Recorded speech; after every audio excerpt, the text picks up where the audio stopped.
Test, 1, 2, 3. Test, 1, 2, 3. Alright, so everything working. So, and delete this one because this one doesn't exist. It's not supposed to exist. Video. Delete. Yes. Okay.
His axe for it. Take the time when he can't recall his axe after misses to either gain distance or throw a pallet that you're currently at, depending on what you have available nearby.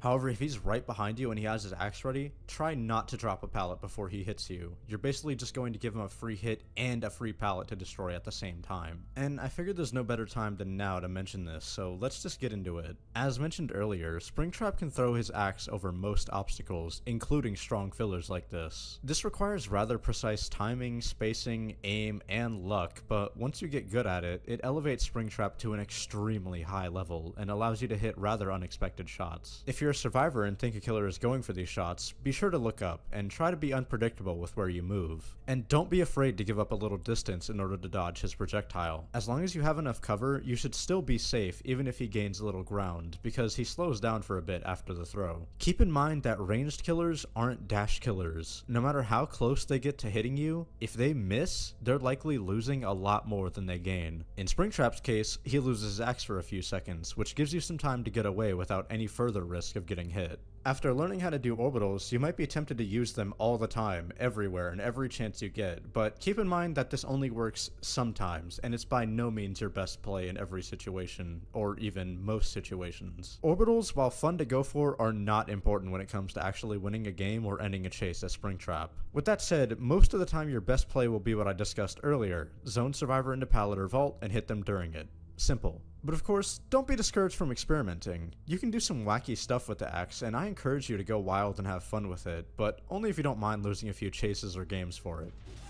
As for survivors, maze tiles and structures are going to be the safest resources to use against Springtrap. As mentioned before, usually his best option here is to attempt to hit you while you're stuck in an animation. Try and make this as hard as you can by using unpredictable pathing and keeping enough distance from him so that he can't hit a shot. Drop pallets early while you're out of range, and stay behind cover so that he has to make prediction shots, and you should mostly be fine. But my final and biggest bit of advice for these kinds of tiles is to use your third-person camera to your advantage. You're actually able to see Springtrap over a fair few obstacles while he can't see you. Use this in conjunction with spots where you can watch multiple angles at once, and you won't ever be caught off guard by his approach. This technique is called check spotting, and learning how to do this effectively will make you much better against every killer. This is more effective against Springtrap, however, as he has to approach you slowly and his footsteps are loud, so you shouldn't be getting surprised by him if you get good at this. As you get better at Survivor, playing maze tiles and structure is going to end up getting quite formulaic if you know what Springtrap is capable of, and you'll only get better and better with more experience. Once you familiarize yourself with map layouts, you'll be able to more effectively find, use, and chain your resources together with confidence. So now that we're done discussing chases, let's go into how to play macro, otherwise known as actually winning games.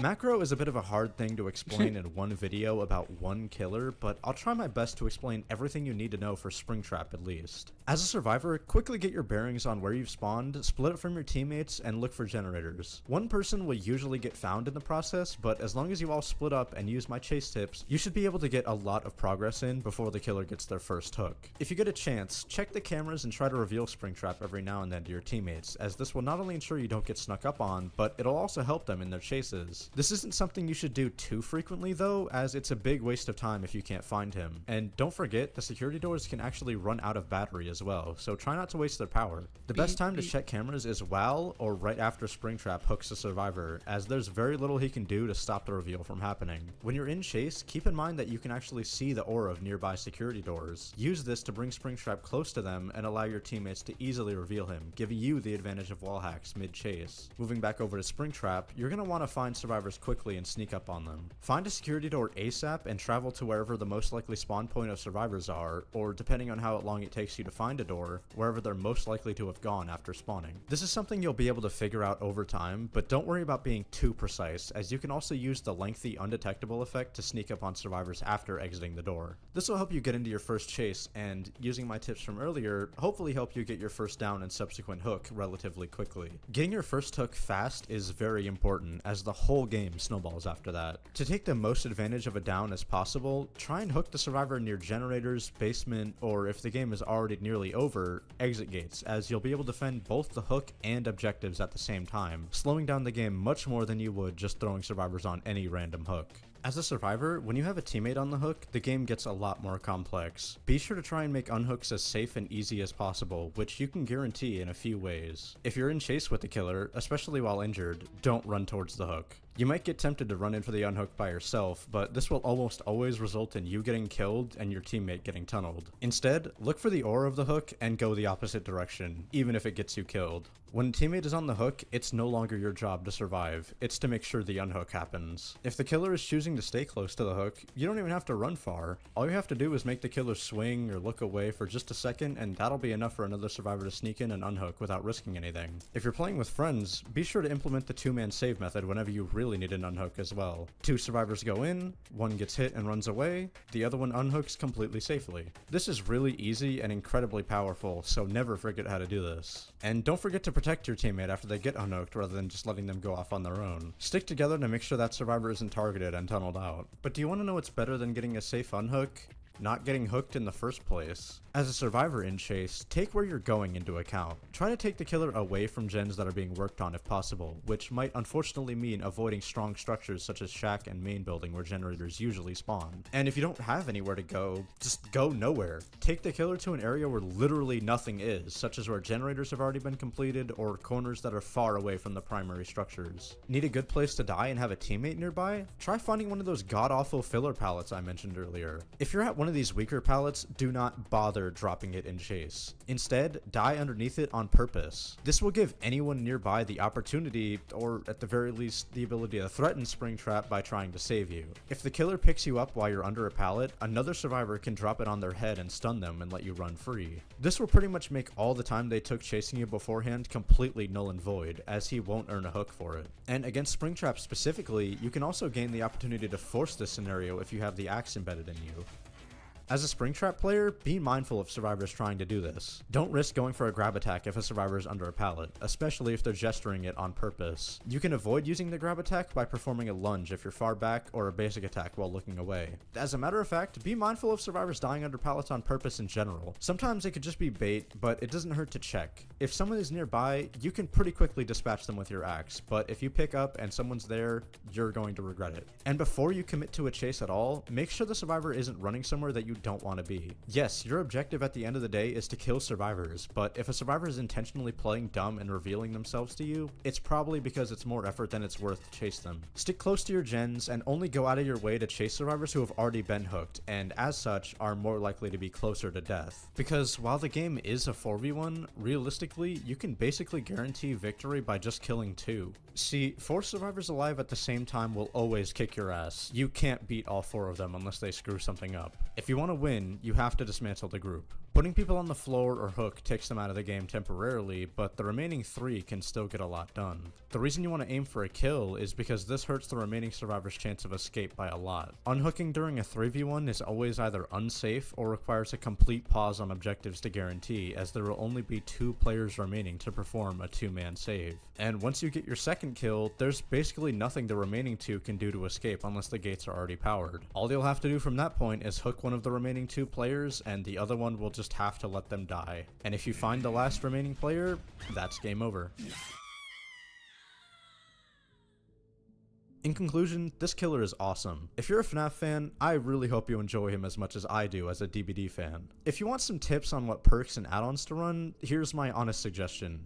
Just use whatever you want, honestly. Find some time to brush up on what all the perks and add-ons do, use whichever ones you think cover your shortcomings, and then settle with whatever build you find most fun or comfortable to use. That's genuinely it. Maybe some of you out there will find We close all the stuff. Boom, boom, boom, boom, boom. All right. Put this in the background. Let's get DVD rolling. That just came in over a week. I'm excited, man. Very excited.